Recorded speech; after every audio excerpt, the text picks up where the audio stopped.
നീ നീ ശരിക്കും പോലീസിനെ അറിയിച്ച് അവരെയും കൂട്ടിക്കൊണ്ടു വന്നോ? ശരത്ത് അല്പം പതർച്ചയോടെ ചോദിച്ചു. നിന്നെ പോലുള്ള പൊട്ടന്മാർക്ക് അവരാണ് നല്ലത്. ഋഷിയുടെ മറുപടി പുച്ഛം നിറഞ്ഞതായിരുന്നു. ഇനി നീ മര്യാദയ്ക്ക് രണ്ടുപേരെയും വിട്ടയച്ചില്ലെങ്കിൽ ജീവിതാവസാനം വരെ നിനക്ക് ജയിലിൽ കിടക്കാം. പറഞ്ഞില്ലെന്ന് വേണ്ട. എനിക്കറിയാം നീ കള്ളം പറയാണെന്ന്. ഇങ്ങനെ പറഞ്ഞാൽ ഞാൻ പേടിക്കുമെന്ന് നീ വിചാരിക്കണ്ട. എനിക്ക് ഈസിയായി ഇതിൽ നിന്നൊക്കെ ഊരിപ്പോരാം. ശരത്ത് ഭയം മറച്ചുകൊണ്ട് അവനോട് വീരവാദം മുഴക്കി. നിന്നെ ഇവിടുന്ന് രക്ഷപ്പെടാൻ ഞാൻ സഹായിക്കാം. പക്ഷേ അവരെ വെറുതെ വിടണം. രണ്ടുപേരെയും ഒരുമിച്ച് കൊണ്ടുപോകുന്നതിലും ഭേദം ഒരാളെ കത്തി ഭീഷണിപ്പെടുത്തുന്നതല്ലേ നല്ലത്.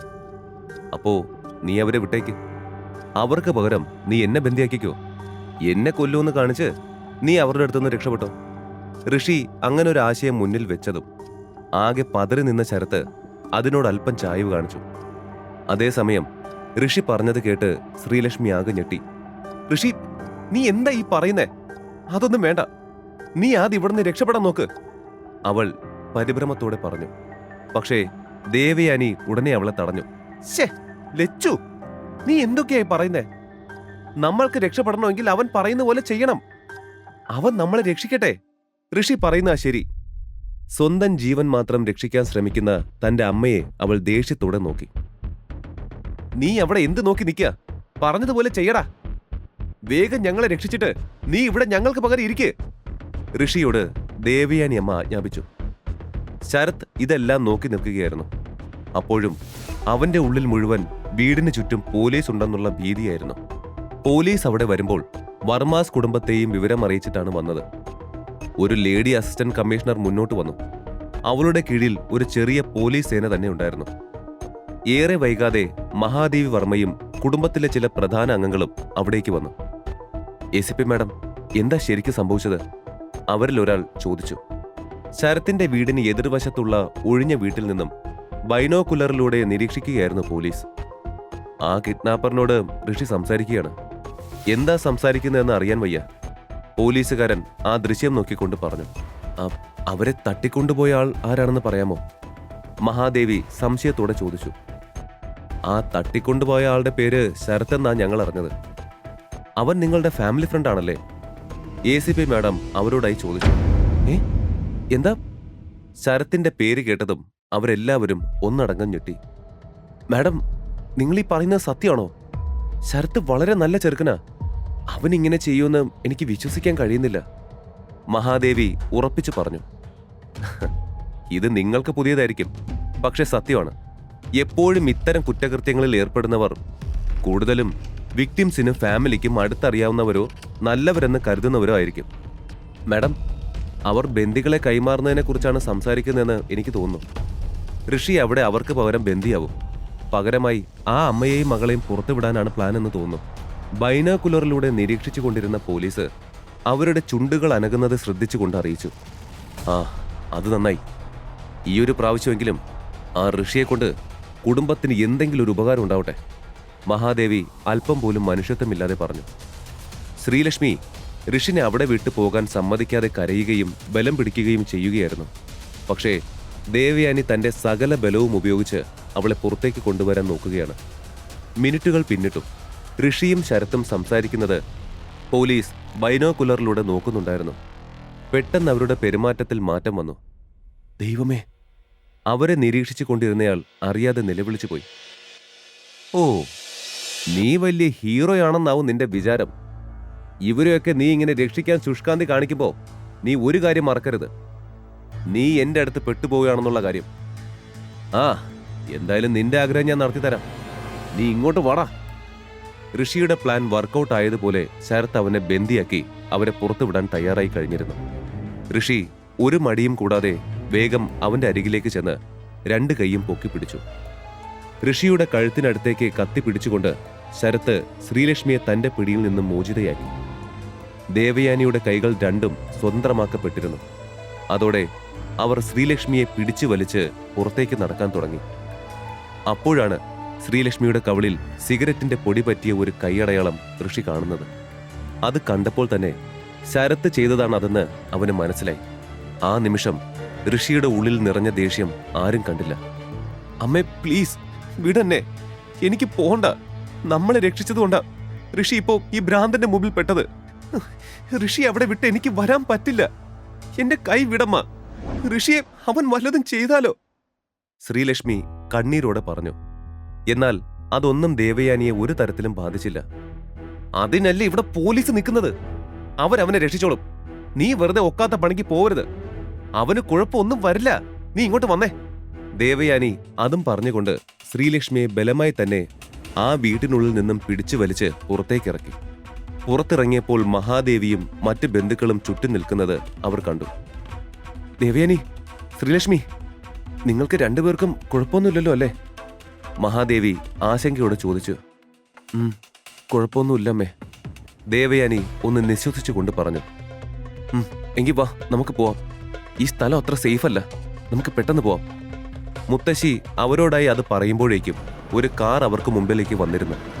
മുത്തശ്ശി, ഋഷി അവൻ അകത്തുണ്ട്. അവനെ രക്ഷിക്കണം, എന്റെ ഋഷി. ശ്രീലക്ഷ്മി മനസ്സ് കൈവിട്ടവരെ പോലെ കരഞ്ഞുകൊണ്ട് പുലമ്പി. പക്ഷേ മഹാദേവി അത് കേൾക്കാത്തതുപോലെ അവിടെ നിന്നു. മിണ്ടാതിരിക്കില്ലച്ചു. അവൻ മുത്തശ്ശിയോട് എങ്ങനെയാ പെരുമാറിയതെന്ന് നിനക്ക് ഓർമ്മയുണ്ടല്ലോ. ഈ നിൽക്കുന്ന പോലീസുകാർ പോലും മുത്തശ്ശിയോട് ബഹുമാനത്തോടെ മാത്രമേ സംസാരിക്കൂ. അവൻ ഒരുത്തനാ അവിടെ മുത്തശ്ശിക്ക് അത്രയും പ്രശ്നം ഉണ്ടാക്കിയത്. ദേവയാനി അടക്കി പിടിച്ച് സംസാരിച്ചുകൊണ്ട് ശ്രീലക്ഷ്മിയെ തടഞ്ഞു. പക്ഷെ അമ്മേ, ശ്രീലക്ഷ്മി എന്തോ പറഞ്ഞു തുടങ്ങിയെങ്കിലും അവളെ മുഴുവൻ പറയാൻ അനുവദിക്കാതെ ദേവയാനി മുന്നിൽ വന്ന കാറിനുള്ളിലേക്ക് അവളെ പഴന്തുണി കെട്ടുപോലെ വലിച്ചിട്ടു. സ്വന്തം കാര്യം നോക്കടി, ദേവയാനി പറഞ്ഞു. അവിടെ അടുത്തുണ്ടായിരുന്ന അസിസ്റ്റന്റ് കമ്മീഷണറെ നോക്കി മഹാദേവി തങ്ങൾ പോവുകയാണെന്ന കാര്യം അറിയിച്ചു. അകത്ത് ബന്ദിയാക്കപ്പെട്ട വ്യക്തി നിങ്ങളുടെ കുടുംബത്തിൽ അംഗമല്ലേ? ACP ചോദിച്ചു. ഹേയ്, അല്ല, അവന് ഞങ്ങളുമായി ഒരു ബന്ധവുമില്ല, മഹാദേവി കടുത്ത സ്വരത്തിൽ പറഞ്ഞ് അവസാനിപ്പിച്ചു. രാവിലെ മുതൽ ഈ നിമിഷം വരെ ഉണ്ടായിരുന്ന സമ്മർദ്ദം കാരണം അത്രയും നേരം അടക്കി നിർത്തിയിരുന്ന കരച്ചിലൊക്കെ ആ നിമിഷം ശ്രീലക്ഷ്മിയിൽ നിന്നും പുറത്തേക്ക് വന്നു. തന്റെ നിസ്സഹായത ഓർത്ത് അവൾ പൊട്ടിക്കരഞ്ഞു. എന്താടാ, നിന്റെ ഭാര്യ സുരക്ഷിതമായി അങ്ങ് പുറത്തിറങ്ങിയത് കണ്ടാണോ ഇപ്പൊ നിന്റെ മുഖത്ത് ഈ അഹങ്കാരം? പക്ഷേ എന്റെ കയ്യിലെ കത്തി നിന്റെ കഴുത്തിലുണ്ടെന്നുള്ളത് നീ മറന്നു. ശരത്തിന്റെ ഭീഷണി കേൾക്കെ ഋഷി അവനെ നോക്കി ഒരു ചെറു പുഞ്ചിരി നൽകി. മുകളിലായി ഉയർത്തിയ കൈകൾ താഴ്ത്തിയിട്ടുകൊണ്ട് ഋഷി പെട്ടെന്ന് ശരത്തിന്റെ മുഖത്തേക്ക് നോക്കി തിരിഞ്ഞുകൊണ്ട് തന്റെ 2 കൈകളും നീട്ടി. എടാ, നീ എന്തായി കാണിക്കുന്നേ? പെട്ടെന്നുള്ള അവന്റെ പ്രവൃത്തിയിൽ ഞെട്ടിക്കൊണ്ട് ശരത്ത് ഒരടി പിന്നോട്ട് പോയി. പക്ഷേ ഋഷി അവന് ഒന്നും ചെയ്തില്ല. പകരം അവനെ നോക്കി ചിരിച്ചുകൊണ്ട് തന്റെ ഫുൾ കൈ ഷർട്ട് കൈമുട്ടുവരെ സ്റ്റൈലിഷായിട്ട് മടക്കാൻ തുടങ്ങി.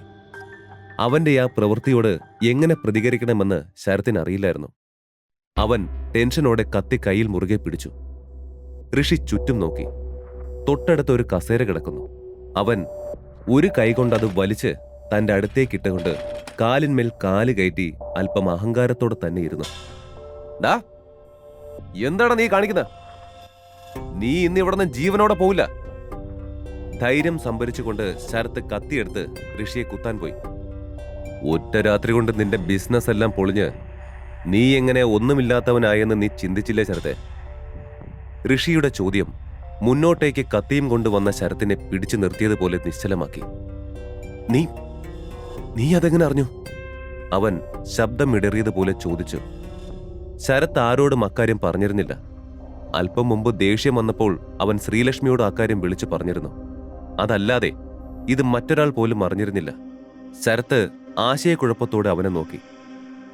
ഇന്ദ്രപ്രസ്ഥ നിന്നോട് പറഞ്ഞിരുന്നോ ഇനി നീയുമായി ഒരു ബിസിനസ് ഉണ്ടാകില്ലെന്ന്? പകച്ചു നിൽക്കുന്ന അവനോട് അടുത്ത ചോദ്യം കൂടി ഋഷി ചോദിച്ചു.